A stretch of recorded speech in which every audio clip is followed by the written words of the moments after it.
नमस्कार, आप देख रहे हैं न्यूज नेशन का डिजिटल प्लेटफॉर्म और मैं हूं वंशिका।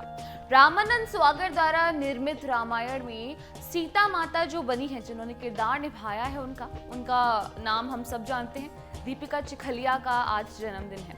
दीपिका चिखलिया का जन्म आज ही के दिन सन 1965 में मुंबई में हुआ था। यूं तो दीपिका चिखलिया ने अपने अभिनय करियर की शुरुआत साल 1983 में आई फिल्म सुन मेरी लैला से की थी, लेकिन उन्हें पहचान हम सब जानते हैं साल 1987 में प्रसारित हुए रामानंद सागर के रामायण से मिली। ना सिर्फ लोग उन्हें जानने लगे बल्कि उनकी पूजा तक करने लगे। हालांकि उन्हें माता सीता का किरदार हासिल करने के लिए खूब पापड़ बेलने पड़े थे। दीपिका चिखलिया ने एक बार द कपिल शर्मा के शो में अपनी कास्टिंग का किस्सा बताया था। उन्होंने बताया था, मैं उनके यानी रामानंद सागर के साथ टीवी सीरियल विक्रम और बेताल की शूटिंग कर रही थी। विक्रम और बेताल की शूटिंग पापा जी यानी रामानंद सागर के बंगले पर हो रही थी।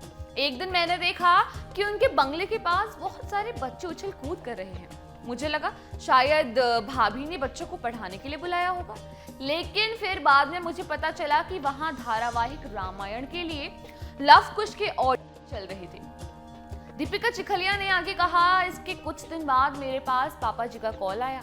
जब मैंने कॉल उठाया तो पापा जी बोले, कुड़ी तू भी सेट पर आ जा, हम तेरा माता सीता के रोल के लिए ऑडिशन कर लेते हैं। मैं हैरान रह गई। मैंने कहा, पापा जी मैंने तो आपके साथ 2 से 3 सीरियल्स में काम किया हुआ है और फिर फिल्म ऑडिशंस क्यों? तब पापा जी ने कहा, मैं अपनी सीरियल में ऐसी सीता को कास्ट करना चाहता हूँ जिन्हें देखते ही ऑडियंस समझ जाए।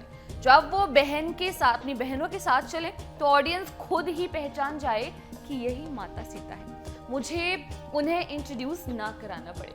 फिर मैंने माता सीता के किरदार के लिए 4 से 5 लगभग स्क्रीन टेस्ट दिए, तब जाकर मेरा सिलेक्शन हुआ था। तो जैसा कि आपने देखा, यही वजह थी जिस कारण से माता सीता को 1 या 2 बार नहीं बल्कि 4 से 5 बार तकरीबन ऑडिशंस देने पड़े थे माता सीता का किरदार के लिए। और रही अगर बात रामानंद सागर के रामायण की, तो इस बात को हम सब जानते हैं कि उसका उस वक्त कितना क्रेज था, और हो भी क्यों ना, उसका जो ऑरा है मुझे लगता है ही ऐसा।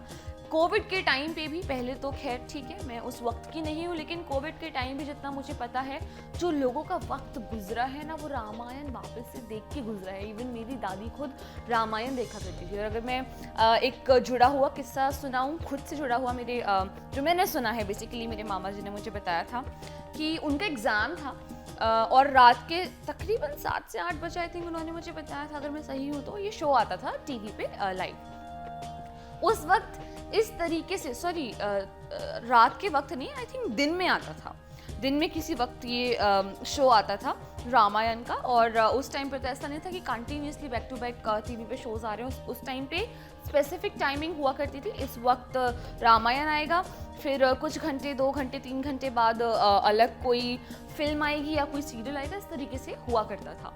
तो उन्होंने बताया उनका एग्ज़ाम था, वो एग्ज़ाम देने के लिए जा रहे थे और उनको रिक्शा चाहिए था।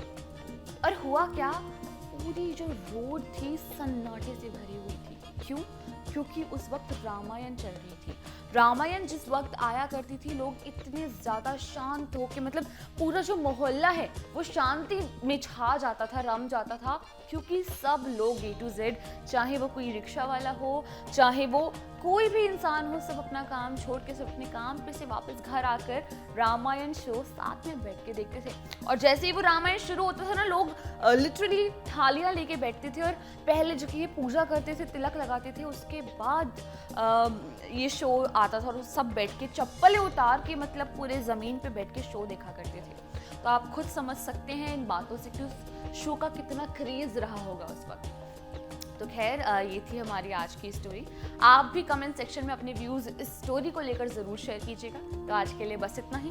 देश दुनिया की छोटी और बड़ी तमाम खबरों की जानकारी के लिए जुड़े रहिए हमारे साथ न्यूज़ नेशन पर।